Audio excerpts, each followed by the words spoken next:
让眼睛燃起火焰，拥有异色双眸，睁眼就是夺舍，可以说是无数人心中最中二的幻想。但现在却很少有动画在眼睛上做文章了。大家最近一次能高频率看到的瞳术还是佐助的那个阿玛特拉斯。但哪怕是这样，火影也已经是10几年前的东西了。你会发现，与其说现在的动画不喜欢在眼睛上做文章，倒不如说以前的创作中好像有点太喜欢在眼睛上做展开了。不管是火影里各种天花乱坠的瞳术，还是鲁鲁修那个中二的爆表的 Gas， 都是10年之前诞生的作品。哪怕是对这种现象解构、解构再解构的中二病也要谈恋爱，原作小说那也是11年的产物。邪王睁眼甚至不是一个正式的超能力，仅仅只是一个动画中的角色的幻想而已。也正因为这个小说诞生的时间是2011年，我们也能看得出来，在这个时间之前的异能战斗对于眼睛到底有多么重视。别管那些有的没的，总之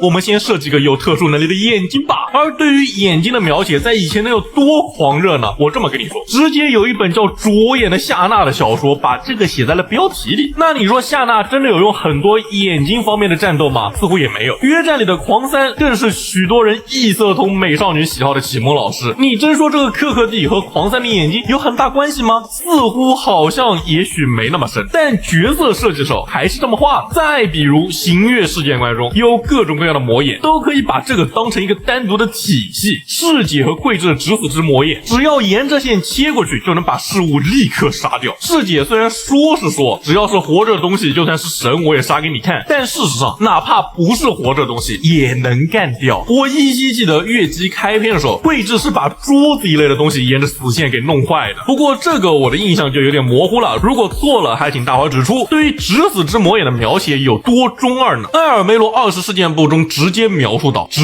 死之魔眼是看到了终结并将其带到现在的究极未来世，同时也是看到了起始并将其浮现到现在的究极过去式。怎么样，这段描述够不够中二？光是幻想一下自己拥有这双眼睛，脑子就已经沸腾了。而在行月世界观里还不止一个魔眼，比如儿姐的石化之魔眼啦，源自美杜莎对视就会石化的传说，能打上相当强的控制。同样是空之境界的前上藤乃那个扭曲之魔眼，在 F9 里的宝具动画直接给做桥都炸了。总之就是非常多。新一代的动画中战斗方面的能力也是越来越花里胡哨了，新时代的作者们似乎也没有那么喜欢当设定狂魔了，于是我们看到了很多更加张扬的战斗方式。博人传里的佐良娜，她的瞳术能操控重力，也是一种与时俱进的表现了。还算比较新的动画中，也就是夏洛特的男主有一个能用眼睛短暂夺舍他人的异能。在这之后，凯奇我就没什么这方面的印象了。我印象里最近看到的设定狂魔作者还是迷宫饭这个漫画，对于地下城中各种神态的描写，但也没有去写眼睛。那么你还会想看到在动画中各种各样对于眼睛的描写吗？还是觉得现在的动画不是过于苛求力量源自哪里，如何使用的形式更好呢？或者你在新番中有看到什么对于眼睛的描写吗？在评论区说说吧。我是凯奇，我想和你聊聊动画。